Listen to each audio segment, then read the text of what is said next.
Zvakandiwira ngazviparidze shoko renyu, zvakandiwira ngazvifambise basa renyu. Ndichariparidza vhangeri kumativi ose enyika, ndichafamba naro shoko kumarudzi ose enyika.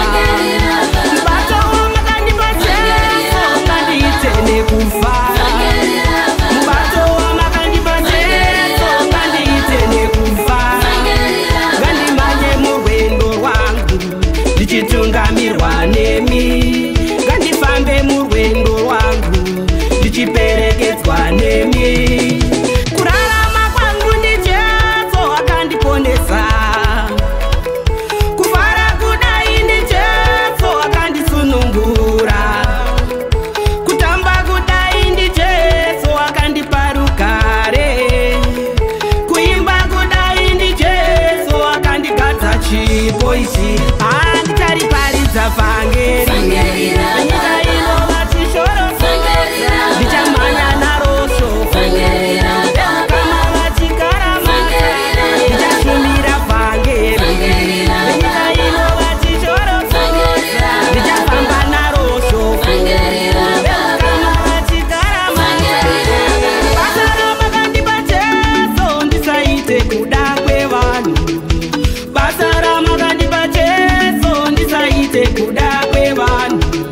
Mubato wamakandipa Jesu ndisaite kuda kwangu, mubato wamakandipa Jesu ndisaite kuda kwangu, ndisaite kuda kwangu, ndisadzise kuda kwenyu. Nganditsunge pabasa iri ndirege kuviswa pasi, ndimhanye murwendo urwu ndichiperekedzwa nemi, ndimhanye murwendo rwangu ndichitungamirwa nemi.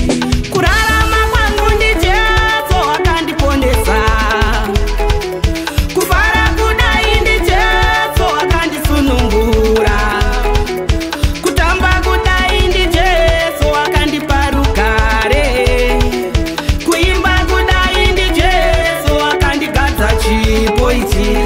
Ndichariparidza vhangeri nyika inova chishoro, ndichamhanya naro shoko kama vachikarama, ndichashumira vhangeri nyika inova chishoro, ndichafamba naro shoko kama vachikarama.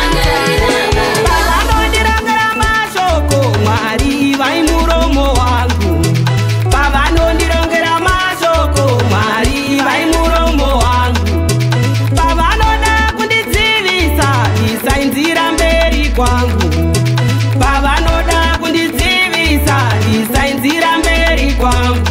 Ndichengeteiwo Mwari wangu mumapapiro erudo, ndifudzeiwo Ishe wangu ndiri ndoga ndinorasika. Makatanga basa iri ndimi mucharipedzisa, makatanga basa iri ndimi mucharipedzisa.